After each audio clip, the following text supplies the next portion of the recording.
and welcome to Something Witchy, a Sabrina the Teenage Witch rewatch podcast. I'm Lara Cotter. And I'm Sky Orchard. And this is our last of our season 1 break episodes. So don't worry, we will become a Sabrina the Teenage Witch podcast again. This is the end of it. Today we are going to be watching it's Lifetime. It's not Hallmark. It is definitely Lifetime. The Lifetime movie, Killing the Competition. I had to watch it on Amazon Prime because I don't have Lifetime apparently in any of my mini subscriptions. So I actually had to pay $2 to rent this from Amazon. Same, but I had to do $3.99. Oh, I have some credits. Oh, I see. Yeah, I don't really have a question to start off this week. Sky offered the question, would your mother kill anyone for you? My mother would. She hasn't, but she would. To your knowledge. To my knowledge. Pam has not slain anyone. Mom, if you're still listening, right into the pod. What's your breaking point to kill someone? Would you kill someone for your cats? Probably. Depending on who and why and how, or... Yeah, obviously it depends on the circumstances, but yeah. I could cross the line depending. I don't know if I could murder for Mabel, but I could definitely maim. Valid. I just don't think I would be good at murder. I think I'd be better at it than Melissa Joan Hart is in this movie. Also, for something called Killing the Competition, there's no killing. There's not one dead body in this movie. Yeah, you would be terrible at straight out murder. Mm-hmm. However, poisons. Using your chemistry. That's true. I do have a book called Elements of Murder, and it's one of my favorite books. Well, there you go. It's mostly about how you can't get away with poisonings anymore because of all the ways people have poisoned in the past and how we've learned to detect it, but it's a good book. I guess I could have asked you how you feel about true crime. If you like true crime, if you're one of the people who finds it a little bit icky. I definitely had my time of listening to podcasts. I don't listen to some anymore because it does seem sort of profiting off of them. I will still occasionally listen to And That's Why We Drink, which I like because it's a true crime done respectfully and then also a spooky story as well. You get 2 stories, true crime, spooky, great hosts. I really enjoy true crime. And I don't know why, but I love Forensic Files and Cold Case and all of the ID channel shows that they have. It's if I'm in a hotel room where I don't have any of my streaming services, I will just leave it on the ID channel and watch whatever pops up, the first 48 or whatever. You're always guaranteed to have Forensic Files on one of those hotel channels. 100%. I don't really listen to a ton of podcasts because I do agree that there's a line there. The one I do listen to, I mostly just listen to because I like their personalities more than I like the murder stories. I deal with things with humor. And so I also think that there'd be things I would say that people wouldn't agree with, but it's how I cope with things. Anything that makes me uncomfortable, I have to make a joke to remove the emotion out of it. I think I've moved on from true crime to cults now is the thing of I want to watch those documentaries. Yeah. Listen to the I survived a cult and just all that I feel stuff. That's all in the same. I put cults under the true crime larger category. I can see that. Because it's still the crazy crap happening to innocent people trying to get out of it. Sometimes there is murder. A lot of times there's murder. Bare minimum assaults. All right, should we get into Killing the Competition? Let's go kill it. The description for this movie is a loving mother becomes enraged after her daughter is cut from her alma mater's dance team. Originally aired March 1st, 2025. Directed by Lee Gabiana, who also directed the movie Gaslit by My Husband, the Morgan Metzer story. Okay. There's going to be a lot of those in these credits. There were a couple of writers. So there's Jane Espenson, credits for Buffy the Vampire Slayer, Game of Thrones, Once Upon a Time franchise, Battlestar Galactica, and Firefly. I love Jane Espenson. She's the best. Do you know who she is, or do you just like these credits? Oh, I follow her on social medias. Followed her ever since I started watching Buffy. She's great. Oh, okay. So I think she was pulled in to be the storyline writer, because then our other writer is Christina Welch, and her writing credits include Abducted, Home is Where the Killer Is, and Vanished, Searching for My Sister. So I think she was the crime aspect writer. And I think Jane Espenson was the storytelling writer based on their credits. Could be wrong. Let me know if I'm wrong. That's my guess. We have a fairly short actor list. So first, obviously, is Melissa Joan Hart as Elizabeth Fenwick. We have Lily Brooks O'Brien as Grace Fenwick, from things like The Young and the Restless, The Big Show, and Life by Ella. Valerie Liu is Hannah Lee from American Horror Stories, Criminal Minds, and SWAT. Eddie Mills is Steve Fenwick from Without a Trace, Dawson's Creek, Sabrina Goes to Rome, which is a movie we'll watch in a season or two, and the Clueless TV series. Anzu Lawson is Nicole Lee from The Blacklist, Chicago Med, and The Young and the Restless. Cyrus McReynolds is Jackson Fenwick. This is his only credit, and I will probably not say that name again because I forgot it immediately. Lucas Randazzo is Tyler Tulsi. His other credit was for Fakes. Anne Malia Delva is Kath from Bad Monkey, Hidden Murder Island, and Kiss of Death. Kate McCarty is Jeannie from Where's Our Waiter and Amy, which are both short films. Lola Ray is Becca, and she's from the 2022 version of Cheaper by the Dozen with Zach Braff and Gabrielle Union. They made a remake of Cheaper by the Dozen? You didn't know that? No. It's a movie. It exists. I now know that. I wouldn't say it was horrible. I mean, Gabrielle Union's lovely, and Zach Braff is Zach Braff in it. Olivia Gill is Britt from Outsiders, Yins, and Don't Close Your Eyes. Meanda Watts is Coach Megan. She has 2 credits, Mind Wiped and Spaced Out, and in both of them, she's escort number 1. Okay. And then Cynthia Dallas as Officer Jordan from Westworld, iCarly, and 2 Broke Girls. What were your overall thoughts on this guy? Melissa Joan Hart can play creepy and psychotic very well. She was very intense. Yes. It was very uncomfortable to watch, just based on the performance and I guess all the elements, the lighting, the soundtrack, and everything put together. It was definitely not like a sit back and relax and watch movie. Yeah, I think it would have gotten to me better had I not been trying to take notes at the same time. Like if I just watched this one without having to like type as I was going, I think it would have been a different experience. There were some things I noticed in Melissa's acting, like little mannerisms that we don't see quite yet in first season Sabrina, but we will definitely see by season 4 or 5 Sabrina. Like there's just little habits that I was like, oh, those are some things I'm used to associating with Sabrina. It was just like little like facial movements or gestures or things like that. Like it wasn't anything like this is not going to be Sabrina's personality later on. It was just like certain little things reminded me of her. So assuming I remember this movie going into those seasons, I'm now just going to think that Hilda has trained Sabrina in her psychotic killer ways from here on out. I don't hate that.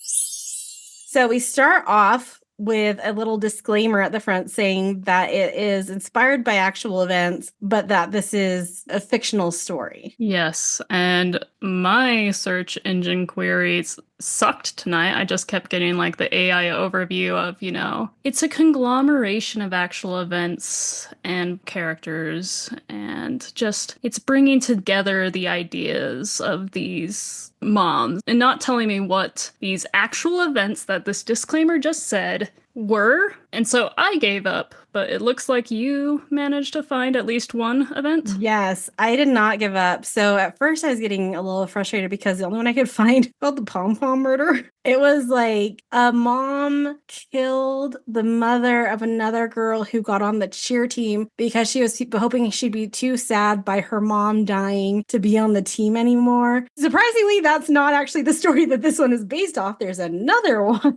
that this one is based off of. And I'm not going to get into like names and all that, but I will say it takes place in East Texas and is very similar to the actual movie we watched with a couple of changes. So one change is that the character of Elizabeth was like on her drill team and all that in the past. The mom in real life didn't really have any connection to dance or the dance team. She did take it to the school board when her daughter didn't make the team. The school board still made the decision to overrule the coaches and let all the girls on the team. The coach still resigned after that happened in protest. But then the girl whose mother forced her to get on the team was ostracized a little bit, or at least they claim she was ostracized. And they actually ended up switching her to a different school where she was not on the drill team anymore. And she just had kind of a normal senior year of high school. But there were other incidents where there's a rumor that the mom did try to run over one of her daughter's boyfriends. And then there's like a really, really convoluted way that the mom ends up going after this other girl on the dance team and her mother, who she'd never even met them before she ended up kidnapping the girl. She did take her to the storage unit. Still didn't really fully understand that what she had done was kidnapping, like when they found her. I don't know. It's a little weird. But yeah, the story's out there if you want to search for it. It is wild. The woman involved clearly had some mental instability that needed help or treatment, but it's very close to what is in the movie. So there's that. Good job Googling. Oh, also, sorry, the first one, the pom-pom murder one. I don't think she actually killed the mother. I think she was just trying to hire someone to kill the mother. So I don't think anybody actually died in that case either. Oh, so just some attempted murder. Just attempted murder. So much better. I'd rather be attempted to be murdered than actually murdered. Touche. The actual movie now. We open on a high school football game complete with cheerleaders. We cut to a woman driving in her car talking to her husband on the phone about dinner. She gets home with groceries and is greeted by her family. We end the night with her criticizing her daughter about staying up too late and needing concealer. This little boy will not say anything of depth in this entire movie. Oh gosh, no. He excitedly shouts, "Grocery store chicken!" But, you know, there is something great about a grocery store chicken, especially Costco. Did the little boy add anything to this movie beyond showing just how obsessed she was with one child and not the other? I think that's about all he contributed. Do you think we really needed that juxtaposition, or could we have just done away with this character? We can talk more about it as we see more of the little boy, but... I think an argument can be made for both sides, but if you don't want to pay a child actor, just nix him. I feel like a lot of this stuff could have happened off screen and we didn't actually need to see the son or the dad ever. It could have just been voices off screen. That's true. Next thing, we see cop cars outside the house and cops entering the house to arrest the mother. The family is confused by what's happening when the police officer produces a gun and asks the husband if it's his. The mother goes with the cops despite her family's protests and says that this has something to do with her daughter making the team. We flash back to 6 weeks earlier. Elizabeth and Grace, Elizabeth the mother, Grace the daughter, are practicing a cheer routine. Grace messes up, so Elizabeth shows her a video of herself as a young cheerleader to motivate her. I'm going to say cheer for the first 3/4 of this movie. I will eventually realize it's a drill team, and I will correct myself in the notes then, but until then, you're going to hear the word cheer. It's actually a drill team. I feel like it's a weird combo, because yeah, they have the halftime performance, we'll see, but they're also on the sidelines doing pom-pom cheers. Drill teams do that too. Oh, really? Mm-hmm. They're pom-pom cheerleader people? Depending on the sport, yeah, they'll both be there. Oh. Yeah. So Grace messes up the routine, so Elizabeth shows her a video of herself as a young cheerleader or dancer to motivate her. Elizabeth starts talking about how Grace can follow in her footsteps now that they're back in her hometown and is clearly dreaming about her daughter having the same life as her, even pressuring Grace to audition in her old cheerleader uniform. Some of her motivating lines include, "Smile like you're the best and don't think you're a loser." Also, with the right delivery, those are actually like good tips. Like, don't think you're a loser. You're not a loser. Like, that's not a bad thing to say to somebody. But saying it, don't think that you're a loser, that's a bad delivery. You suck at smiling. Smile like you're the best. You're not going to get anywhere in life unless you smile like you're the best. I'm going to embroider that advice and hang it up in my office. Please include like a large mouth. Giant smile. And I'm going to use like the shiny floss when I embroider it. So it's just like a really glittery smile. Amazing. Tryout time or audition. I don't know what you do for a dance / drill / cheer team. Grace's friends try to hype her up, but Grace is feeling the pressure from her mom. Which, okay, I do like the character of Kath, but again, speaking of unnecessary characters, I don't know if Kath really contributed a ton to this show. Correct. 3/4 of the movie, Kath is not needed. Yeah. Very small portion, Kath is actually needed. I would even argue then she's not really needed. They created that scenario so she would be needed. Yeah, that's true. It's Grace's turn and her mom shows up. She quickly gets kicked out, though, but not really, and she creepily watches from behind a cart of basketballs, and Grace sees her and is clearly unnerved. The adults finally spot Elizabeth as she's focusing on Hannah and her mother, and she gets kicked out again. There's some adults in the background setting up snack time, because we do hear a line that snacks are next after Grace's audition. And it looks like they're just giving these girls straight tomatoes. You can't have fatty snacks. Only tomatoes. Tomatoes, that's it. But I hope you're not allergic to a tomato. You're not going to make the team. Grace is talking with her friends after tryouts and is very worried about if she's going to make the team. She's also worried about her mom. She gets a text from the coach and ...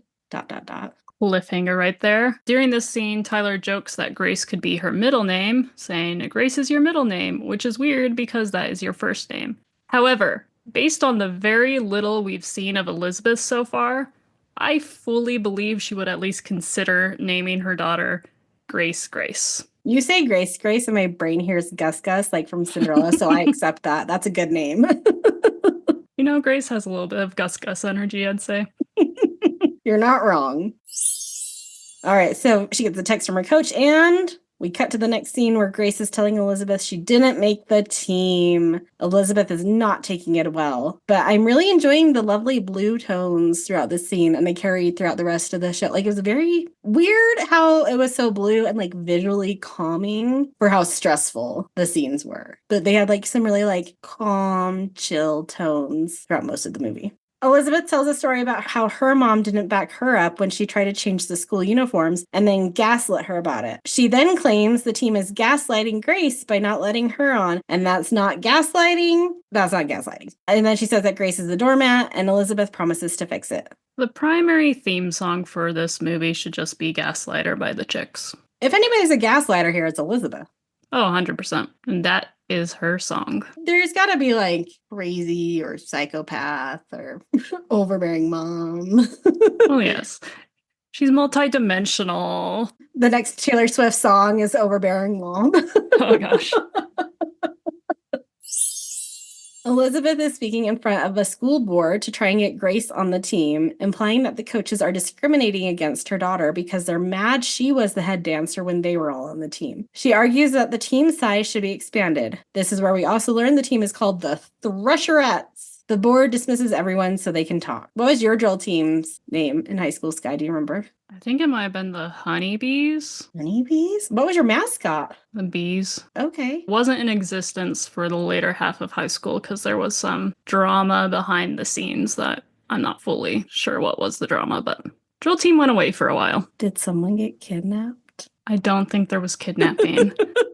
Or pom-poms for those drill team peoples. Our drill team, and they're still in existence, so ours did not get canceled. There are no kidnappings. My high school, they were the Spartonians because we were the Spartans. We know this is a small town, but where in the country is it set? I'm assuming Texas. Well, no, because they said Columbus, and she says Iowa. I'm going with Iowa. I guess that makes sense for the idea of a thresher. You know what a thresher is, right? Farming. Yeah. Getting wheat. It separates grain. I read scriptures. Separates grain from the plants by beating the plants. Yeah, that's in scriptures. Really? I don't know. I'm pretty sure that's where I know that word from. And that was my Sabbath day lesson for this week. I'm assuming it's one of those scriptures about separating the chaff from the wheat or something. Yeah. Probably one of those. Though I sort of wish they were near the coast so that they could be thresher sharks, because someone on this movie is definitely a shark. One of the coaches, it's Coach Megan, comes up to Elizabeth in the hallway and brings up the fact that there is no head dancer position and never has been. Elizabeth counters that she was front row middle, and you know what that means because you were right behind me, Megan. Elizabeth tries to claim Megan has been trying to pull her down for years. Megan says she hasn't thought of her in years. And Elizabeth says, "You saw me on top of the cat tree and tried to claw your way up." And I got confused by that because, like, is the cat tree a pyramid, like a cheer pyramid thing? And I don't know what that means. Maybe she is just talking about a straight up cat tree. I hope it's some sort of cheer reference, though. The board is back with their decision. Grace is on the team, as are all of the other girls that were rejected. Elizabeth is less than pleased by that addition. A girl hugs Elizabeth to thank her on their way out. Grace and Steve are confused why Elizabeth is upset when they get into the car. She admits it's because the team is no longer exclusive. And Steve is unbelievably delusional about the type of woman he's married to. Yeah, and she does this long metaphor again about they don't let mutts in the dog show. So Elizabeth really just likes her animal metaphors. Well, it's easier to talk about people like this when you don't see them as actual people. That was deep. I can do that occasionally. You got scriptures, you got deep thoughts. It's a good podcast episode. It just took Lifetime movie and almost murder to bring it out. Murder brings out the best in me.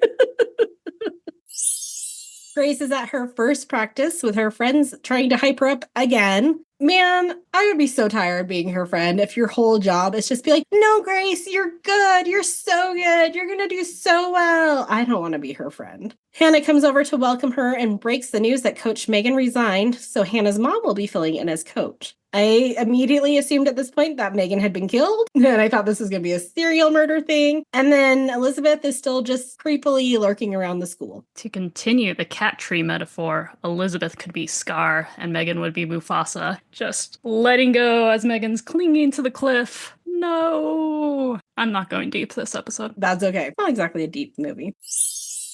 Grace is venting to her dad about her mom while her little brother hums creepily in the background. Again, don't know what this was supposed to add, but okay. Steve is still delusional about his wife. And he mentions that Elizabeth is here with no job and no friends. This is her hometown. Was she so psycho in high school that no one left in the town is even like a slight friend or acquaintance? She's the pariah? I think it's a little bit of that. I think it's a little bit of she refuses to associate with anyone in the hometown that's still there because she views herself as above them. Because we will hear her talk about former kids she went to high school with and like what they're doing now and why they're all losers. So I think it's also a little bit that she sees herself as being above all of them, even though she's also back in her hometown again. So, okay. Elizabeth has moved on to body shaming her teenage daughter while cleaning out her closet and complaining about Nicole being the interim coach. Elizabeth then tells Grace that her boyfriend will probably break up with her because she has a vibe that surrounds losers now that all the rejects are on the cheer team. It hasn't really been established that Tyler is her boyfriend until about now, but I would have to say Tyler is way too sweet and clearly a golden retriever type and would never do this. Come on, Elizabeth. Elizabeth is buying sunglasses, ostensibly to cheer up Grace once her boyfriend breaks up with her, but instead buys a pair for herself. She gets a text that her son has a broken arm, and she doesn't even really care. She just looks at it and like kind of rolls her eyes and puts her phone away. Instead, she talks about strangling Tyler. And the sales associate plays her like a fiddle, is like, oh, those sunglasses look so much better on you. Why don't you just get them for yourself as a treat? Because he's probably sick of hearing her talk like a psycho. But he also shares the term lawnmower mom to her, which is mess with their kid and they'll mow you down. And Elizabeth really likes that. The lawnmower mom comment is actually something directly from the other case I was talking about earlier. Like, this is a quote used in that case. Another cheer practice where there are good chairs for the original dancers and bad chairs for the new dancers. But Sweetie Pie Hannah nicely steps in and puts a stop to that. And Elizabeth is just watching in a wig and her new sunglasses. Yeah, there's like 5 parents there, and why are they even there? I hope they're parents because clearly they don't know who she is, so they could just be random adults. Never thought of that, but they really could be. Just watching some teenage girls dance. The security in this school, like I'm pretty sure this is not supposed to take place in 2024, but the original case is from like 2016, 2019, 2016, yeah. So it's definitely in like a more secure school world. There definitely should be visitor badges. But school hasn't technically started. Then why is anybody allowed in there? That should be even more locked down if school hasn't even started. Yeah.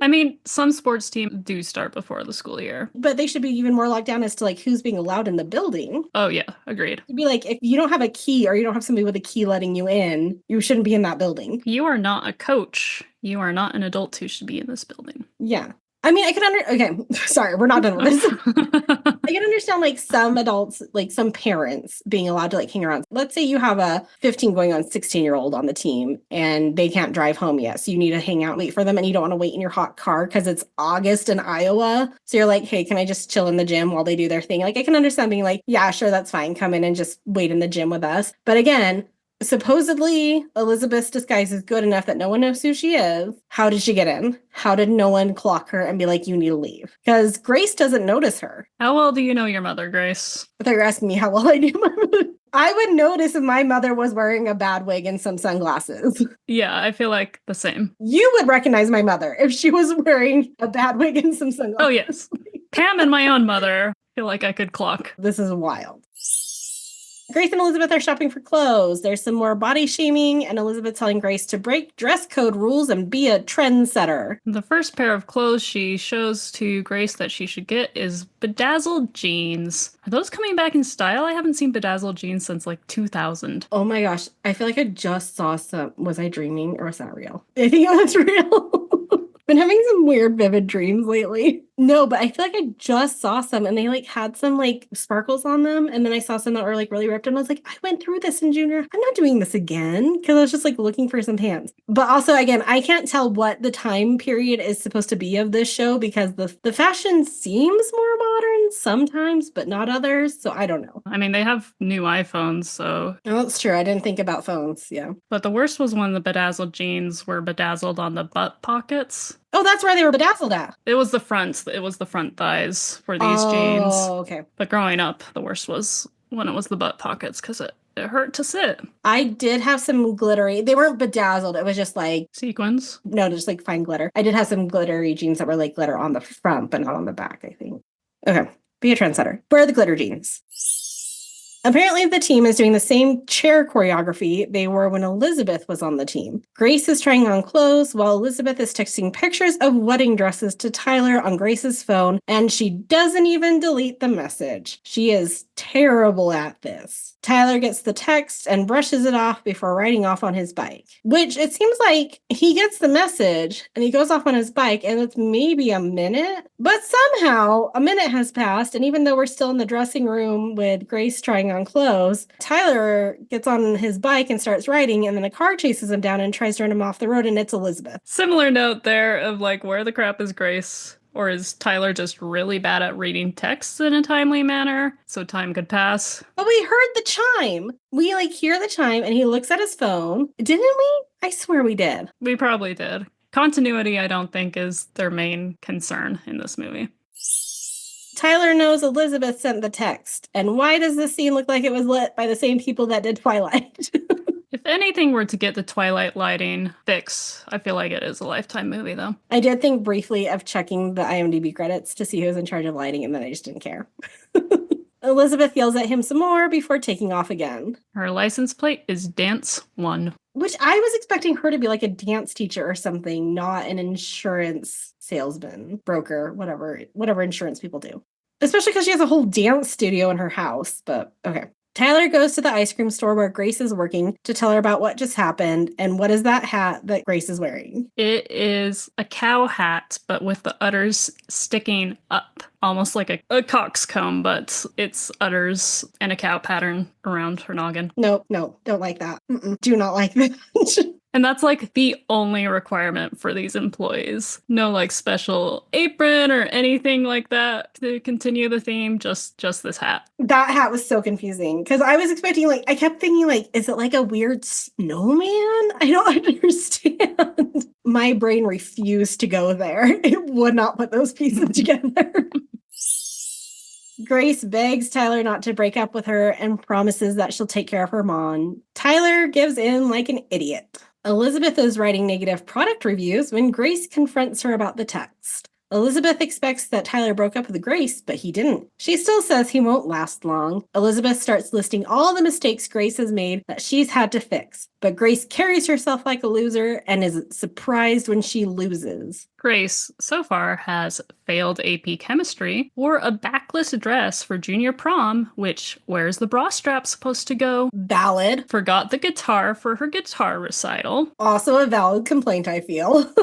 Ate almonds 3 times and swelled up each time, but still ate almonds 2 other times. Depending on the age, maybe. I can give that a pass. Maybe. A food item has sneaky almonds in it. Yeah. And then Grace has also cut her own hair, but she was 10, as Grace points out. I also feel like 10 is maybe a little old to be cutting your own hair. I feel like that should be done when you're 6. I mean, adults still give themselves bangs when they're sad, so. Okay, no. That's different. That is different than a 10-year-old just hacking at their hair, which I imagine is what's happening. I don't think 10-year-old Grace was I'm sad, I'm giving myself bangs.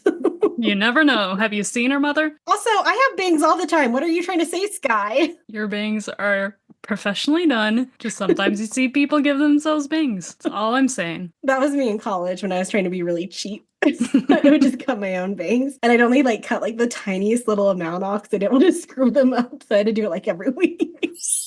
Grace is telling her friends about everything. Kath is concerned that there's something seriously wrong with Elizabeth, which is like the one time when I'm like, thank you, Kath. Let's have some like, normalcy and some logic in this. Grace says she wasn't always like this, and it's only since they moved to this town. I have a hard time believing that. It's another cheer practice, and they now have enough chairs for everyone.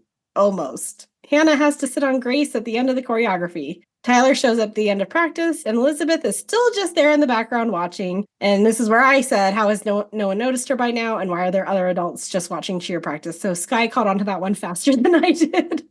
The girls, or the team, is at a team dinner. Yeah, and so there's Tyler present and maybe one other boyfriend present hiding in the back. We know this is a team of only girls, so what are the rules for this team dinner attendance that you just have Tyler and this random extra? Nicole also thanks the support staff and the parent volunteers, but you don't see them. I think they're off screen. Maybe that's what the random adults were parent volunteers. But I was also like, well, why wouldn't Elizabeth become a parent volunteer if she wants to be more? I was expecting like the camera to pan and there would be Elizabeth sitting with the parent volunteers. Like that would make sense. I imagine a parent volunteer as someone who's helping with any props or making the costumes and not just sitting and staring at the practices. But I feel like Elizabeth was still trying to insert herself and like be like, I'm in charge of snacks, and then be like, I brought special snacks because you're all fat. Only tomatoes for you. Grace overhears girls talking about her mom and how crazy she's being, and they mention the text and the wigs. So I think other girls have noticed that there is this woman with a really terrible wig who is Elizabeth, but somehow Grace hasn't noticed it yet. Grace, Nicole. No one's noticed it, but these two random girls have. No one important has noticed it. Which a wig was part of the real case. Oh. That was the thing, yeah. Apparently, they all saw the text she sent Tyler, and this is where I was like, but only Grace and Tyler had the text, so how did it even get out? And then I was like, is Tyler, like, sharing it? Hannah tries to stop the girls from talking about Grace, but she storms out in tears. It finally comes out that Elizabeth tried to run Tyler over with her car, and his mom might have leaked the wedding dress text to a text chain. Just then Elizabeth shows up, and Grace leaves with her. Elizabeth has her drive for practice, but Grace should be a senior based on these comments. So she's 17, turning on 18. Why is she practicing drive? Shouldn't she have her license? Yes. I know some kids now choose not to get their license or get their license later, so maybe it's one of those, but she's definitely at least 17. She hasn't been allowed to because it's a form of control her mother can have over her. Elizabeth brings up the chair routine and how Hannah sat on her, riling up Grace and causing her to drive erratically. We learn that Grace's actual middle name is Ellen. Elizabeth yells some more about how she would break up with Tyler and admits that she wanted Tyler to leave after the wedding dress text. Elizabeth finally drops the bomb, claiming Hannah and Tyler are together behind Grace's back. This whole driving scene felt very like Hitchcock-esque, like something about the way the background and the side pictures were moving and the lighting. It felt like kind of old school thriller to me.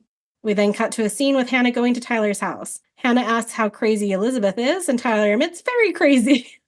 Hannah asks Tyler to get something of Grace's for a plan to cheer up Grace. At practice the next day, Grace is surprised with her batons. They're changing the choreography so she can get a spotlight moment, which the other girls on that team are probably like, what the hell? What is up with this girl? If I was just like one of the normie girls who, even if I was one of the ones who got rejected first and then got on the team, I'd be like, okay, this is a little bit much. Grace hugs Tyler for doing this, and everyone joins in on the hug. And how did Tyler get into her house? The brother would just be like, okay, hello, random dude. That was kind of my thought. I was like, I wonder if like the dad opened the door, and then Tyler was like, I'm here to do this nice thing for Grace. And the dad was like, oh, that sounds fabulous. Also, Tyler just randomly at practice, which cool, we have also adults randomly at practice, but he's standing right next to the coaches during the routine. Tyler is always around, like just as much as Elizabeth. Like, does he not have a club or a sport or a job or something else in his life? Why is he always there? Even Kath isn't here in this scene. He has 7 siblings and is sharing a bunk bed with a much younger sibling, so maybe he just doesn't want to go home and deal with siblings. Like, be somewhere else. Go to the park. Go for a run. Maybe he's paranoid to bike now. Grace confronts her mom again. Elizabeth is more upset that her pasta cooker doesn't work, and those microwave pasta cookers never work. Do not buy them. Grace is trying to get her mom excited about her spotlight moment, but Elizabeth claims it's just a setup like Carrie. And Elizabeth is 100% a Margaret White character, to a T. I've never seen Carrie. Same thing, abusive, controlling mother. Meek, shy daughter, which is, you can say Grace, because her friends have to pump her up every single day. Well, that has layers then. Elizabeth tells her she might as well just quit the team. This scene, Melissa Joan Hart plays a fantastic psychopath. Like, she does so well. Being intense, but also not, like, going over the top. She did a really good job. Grace finally hits the nail on the head when she says that Elizabeth can't handle anything good happening to her unless Elizabeth hands it to her. If something goes wrong for her, Elizabeth is just a little bit happy because it proves Grace is a screw-up, but if something goes right, she has to ruin it. Elizabeth ignores this and claims that it's Tyler and Hannah putting it in her head and that they're doing it, and she will prove it. Grace finally delivers the death blow. She tells Elizabeth not to come to the game. The horror! So Elizabeth again goes into Grace's unlocked phone and texts Nicole that she's quitting the team. Again, not deleting the text and not learning from her last mistake. And Grace says, "You say you're a lawnmower mom, but you're a landmine." So Elizabeth hears this phrase from the salesperson, loves it so much, even though it does not cast mothers in a good light. And she's been going around telling her family and who knows what that she's this proud lawnmower mom. And we're shocked in the end. I think when like helicopter parents were like, when that was a new term, I think there were some people who were proud of it. And were like, oh, I'm a helicopter parent. I bet you there still are to this day. So then Elizabeth goes and buys a gun, and when I was watching this, it just started downpouring and thundering at my house during that scene. And I was like, what a high budget this movie has. I get special effects at my house. Elizabeth dons another terrible wig. Elizabeth breaks into Tyler's house, or walks in. She can't find whatever it is she's looking for, so she smashes a plate on the ground and leaves. She realizes Tyler isn't home because he's with Hannah, so she parks outside Hannah's house and takes a bunch of pictures of her empty front porch. Nicole is trying to pack up for the game. Yeah, and so we just established that the game has not started yet. Where are Tyler's parents and 7 siblings? I had just assumed everyone was at the game because it's a small town and you go support your local football boys. That is not the case. Maybe they're getting dinner before the game. Maybe. Maybe one of the younger siblings had a school play. It's a Friday night. Maybe the parents kicked all the kids out of the house so that they could go have a date night. Just random children of various ages roaming the streets of, I'm going to call it Thresher, Iowa, because we don't have a name for this town. We do get a name for the high, but it's like East West High. Yeah, something like that. Some terrible name. Home of the Threshers. Just Thresher is also not a good mascot. I mean, I guess it's okay. Not great. Elizabeth knocks on the door and barges in, asking if Tyler is there, but Nicole is confused. She then tries asking for Hannah, and Hannah comes down, and Elizabeth pulls a gun on both of them. Once again, neither of them recognize the crazy wig and sunglass lady from practices. It's, she takes off her sunglasses in a reverse Clark Kent to be recognized. Which, again, those 2 mean girls recognize the wig thing, like they knew. Why are none of these people We cannot dissect the logic of a Lifetime movie. Hannah attacks Elizabeth with a curling iron, which was a good move. So her mom can run and get help, which her mom just, leaves? I don't think my mom would leave. I think when Elizabeth was down, my mom would have, tried tackling her. Her mom runs off, leaving her daughter with the crazy person. Elizabeth takes off her sunglasses and Hannah recognizes her. Elizabeth then abducts Hannah and forces her into her car, and Nicole is running down the street screaming for help. Which, go to a house, knock on a door, call 911, don't leave your daughter alone with the crazy person with the gun. A lot of things could have happened here. Grace, her dad, and brother are on the way to the game when Grace sees the text Elizabeth sent to the coach. She tries to call Nicole, but there's no answer. The dad is still unbelievably dense, and the son seems to have gotten his dumb genes, because he goes, I'm from Cleveland. He's like, yeah, you're a big city boy.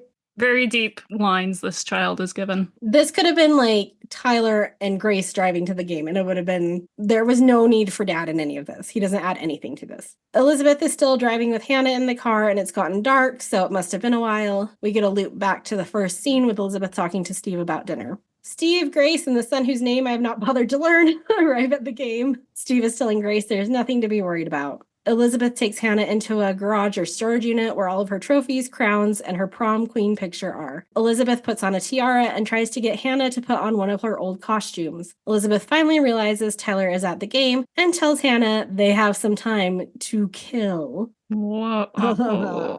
This storage unit has 3 bay doors. When they enter, we see that there is no wall between at least the middle one where they entered and the door to the left. So that was interesting. And then why do they have a storage unit when we've seen practically a whole empty dance studio on their property? Has she kept this since they left town? What is going on with this random location? There's also no other storage units around it. It's just a random building by itself in a field with 3 garage doors on it. I don't know what this building is or why it's arranged the way it is. I thought it was their garage at first. I thought she took her back to her house and it was their garage, and I was like, no, that doesn't make sense. In the real case, it's a storage unit. The police are at Nicole's house and she's trying to convince them that they need to go look for Hannah, but they don't seem that worried for some reason. The police in this town are terrible. Tyler joins Steve, an unnamed boy, at the game. I'm seriously concerned about this boy's cognitive abilities. His lines are, I have a hot dog, and Grace is going to dance. Oh, child. And then Steve and said unnamed child are awkwardly sitting between Tyler and Kath. And then we go into this next scene where Kath is now on the field. Because everybody needs to be involved in everybody's business in this show, and no one can be apart for more than 30 seconds or else they'll combust. The Thresherettes are trying to figure out how to do this without Nicole and Hannah, but they need an even number for the chair routine. And Grace drags Kath into it as the girls go get her a uniform. We didn't need Kath for this. This didn't need to be a part of the scene, but okay. I was honestly expecting a love story between Kath and Hannah. Because the way Kath looks at Hannah when they first get introduced is like, oh, there it is. There's more chemistry there than between Tyler and Grace. True. Hannah is wearing Elizabeth's old uniform because she's not fat like Grace. The halftime show is starting, and this is where I just realized that it might not be a cheer team, it might be a drill team. Elizabeth cares about her son as much as I do. She flips through her yearbook while still holding the gun. She's on 14 pages of that yearbook, including the chess club. There go. She is smart, as she tells Hannah. People forget she's smart because she does insane things like this. The halftime show continues. The chair choreo seems kind of lackluster. Like, I've seen good chair choreography. I've been into K-pop. This was kind of lame chair choreography. Hannah is dancing for Elizabeth. Elizabeth starts ranting about how she's no one now and life is high school. I have the answers and nobody calls on me. And I was like, oh no, if I ever went a little bit more insane, this would be me. I have all the answers and nobody calls on me. Can embroider that as well. Elizabeth is giving advice to Hannah, but really ranting about her life. I don't think she likes her husband either. Agreed. And she says, you can snap off my leg and I'd still be smiling. I believe it. Unless Joan Hart has like crazy eyes, I can get through any pain I look to her. Cut to the halftime show again, and those girls aren't nearly as in sync as they should be. Elizabeth is spiraling. Hannah tries to distract her by offering to dance together, but Elizabeth is starting to realize what she's done and that she can't fix it. Hannah tries again to fight back, and Elizabeth pistol whips her to the ground, then starts strangling her. We cut back and forth between Grace's performance and Elizabeth strangling Hannah. Hannah goes unconscious / maybe dead while Grace performs her last baton trick to loud applause. Elizabeth stops crying and starts cleaning up the garage / storage unit. She gives Hannah's body one last glance and then leaves with the gun next to her. Everyone is celebrating winning the game. Yay, football. While Tyler congratulates Grace and Kath, Nicole and Hannah never showed. But then we see Hannah is alive and she manages to escape. The rest of the first scene plays out with Elizabeth arriving back home with groceries. Grocery store chicken, we hear again from the child. I'm embroidering that on a pillow. Grace and Elizabeth have a moment where they reconcile because Grace also has her father's stupid genes. Yeah, not great. Nicole is riding around with the cop from earlier because apparently they've been doing that for the past 2 hours when a call comes in about a disturbance. They go to check it out in case it's Hannah. Elizabeth is sitting up in bed while her dumb husband sleeps next to her, blissfully unaware. Nicole and the cop find Hannah. Hannah immediately tells the cop that it was Elizabeth Fenwick, and we go back to the first scene where Elizabeth is getting arrested. And I was just now questioning if it really is a promotion for a car salesman to be promoted to a super tiny town. At the very beginning, they're like, oh, we moved here for my job because the car dealership offered me such a great opportunity and we couldn't turn it down. I'm like, there's 3 people that live in this town. How many people are you going to sell cars to, my friend? 8 months later, it's Elizabeth's trial. The whole family arrives at the courthouse. And Grace has her flippin' hand on Elizabeth's back, being all comforting, despite her mother being a legitimate psycho. Trying to kill Hannah seems like one of her friends there. Tried to kill her boyfriend. Like, Grace truly inherited the stupid gene from Steve. Oh, 100%. Yeah. These kids were doomed. Even if Elizabeth wasn't insane, these kids were doomed. Also, Elizabeth's skirt is too short for a trial date. Like, not to be a prude. If you're going to court, make sure your skirt hits your knees and doesn't go to mid-thigh. Just to be on the safe side. In case you get a crazy judge, just be on the safe side. Or don't wear a skirt. Wear pants. It's fine. Elizabeth admits to everything, but asks for compassion because she was doing it for her daughter. Elizabeth sounds like she's remorseful, but I don't buy it. The judge pronounces her guilty, and then she cries, even though she pled guilty. So I don't know why that would come as a shock to her. Thought she'd get white woman privilege, and the judge would just let her be a psycho and release her. White woman privilege can be negated by crazy eyes. If you got crazy eyes plus white woman, that just goes back to 0. Sometimes, not always. 6 months later, the family comes to visit Elizabeth in prison or jail. I don't know what the difference is between the two of those. I do. Oh, good. I was hoping you would. So jail is more temporary time. Say you're in contempt of court and it's just a regular hearing with a judge. The judge can sentence you to X amount of days in jail. Whereas prison time requires a full sentencing. That's where you actually go off to a different location, sort of prison there, to serve your time. Also, I hope this prison has a psychiatrist on staff. Might help. I wouldn't necessarily say, like, yeah, she should go to prison too. I'd be more likely to sentence her to, like, a psychiatric stay than I would prison. Yeah. But that's the justice system for you, and we don't take mental health seriously, at least in our country. Your country may differ. I hope your country differs. Hopefully the person in charge of health doesn't have a brain worm. If only he had just a brain worm. That's okay. We'll all be on farms together soon. It's true.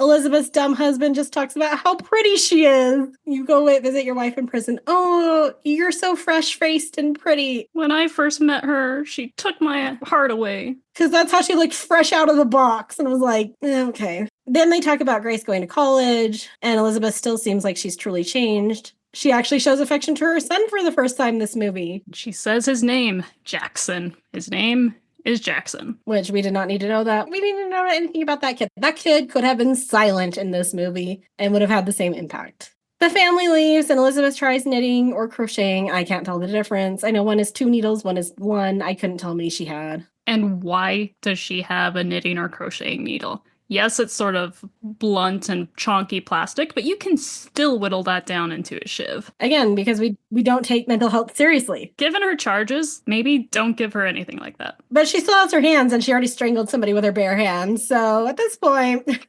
Touche. She gets distracted by someone at another table. She walks over to introduce herself and give the new person a cookie. She immediately starts giving this girl advice, just like she gave to Grace, so she never changed after all. And we end with some crazy eyes staring at us. So there is Killing the Competition. That is the end of our season 1 break. We're sorry it went on for a little bit longer than we anticipated, but it was nice for us. I'm ready to get back to some 22-minute Sabrina episodes, these movies. I was like, oh, it'll be so nice to do movies. No, they're 3 times as long. It's not better. It's not faster. It's not easier. It's worse. So next episode will be season 2, episode 1, which we've already talked about, which is Sabrina Gets Her License part 1. Like, share, rate, and subscribe this podcast. You can email us at somethingwitchypod@gmail.com. Follow us on Instagram at somethingwitchypod and TikTok at something.witchy.pod. Until next time. Stay magical.